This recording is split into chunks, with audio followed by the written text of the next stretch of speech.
नमस्कार, स्वागत आहे तुमचे आमच्या चॅनेलमध्ये। आवाज महामुंबईचा, शोध बातमीचा, कौल मनाचा। चला तर मग आमचे चॅनेल शेअर करा, लाईक करा आणि सबस्क्राइब करा। धन्यवाद। रायगड जिल्हा प्रशासनातर्फे इंडियन रेस्क्यू अकॅडमीच्या जवानांचा स्वातंत्र्यदिनी विशेष सन्मान।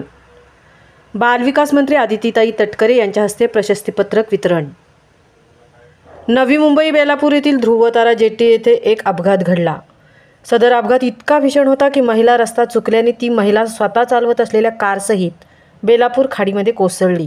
त्याचवेळी सदर ठिकाणी अटल सेतू येथे अपघात घडल्यास बचाव कार्य करण्यास Aryan pumps and enviro solution private limited मार्फत उपस्थित असणारे इंडियन रेस्क्यू अकॅडमीच्या बचाव पथकातील जवानांनी पोहत जाऊन शर्थीचे प्रयत्न करून त्या महिलेस वाचवून तिला जीवदान दिले होते।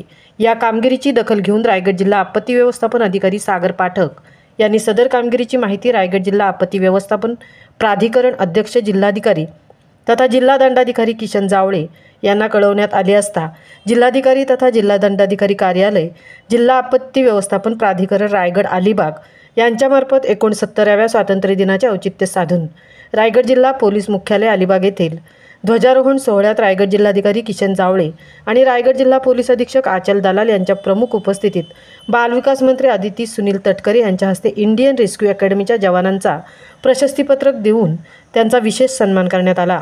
सदर बचाव पथकातील इंचार्ज सम्राट नरेंद्र लाड रोहा, सुपरवायझर अमित संजय खैरे महाड, जीवरक्षक संस्कार तुळशीराम नागती तळा, जीवरक्षक शुभम सुरेश पाटील नागोटणे, जीवरक्षक प्रज्योत सुरेश सानप रोहा, जीवरक्षक सूरज संदेश चव्हाण तळा हे सर्व जवान आपल्या रायगड जिल्ह्यातील रहिवासी असून आपल्या रायगड जिल्ह्यास अभिमानास्पद अशी कामगिरी सदर बचाव पथकाने केली होती। सदर बचाव पथकातील जवानास प्रशंसापत्र देऊन गौरवण्यात आल्यामुळे इंडियन रेस्क्यू अकॅडमीच्या सर्व जवानांना रेस्क्यू क्षेत्रात काम करण्यास एक नवी ऊर्जा मिळाली असून सदर इंडियन रेस्क्यू अकॅडमीच्या वतीने इंचार्ज सम्राट नरेंद्र लाड यांनी आमच्या प्रतिनिधीशी बोलताना रायगड जिल्हाधिकारी आणि रायगड जिल्हा आपत्ती व्यवस्थापन प्राधिकरण यांचे प्रति आभार व्यक्त केले आहेत। आवाज महामुंबईचा चॅनेलसाठी मितेश नवलेंसह तृप्ती भोईर महाड।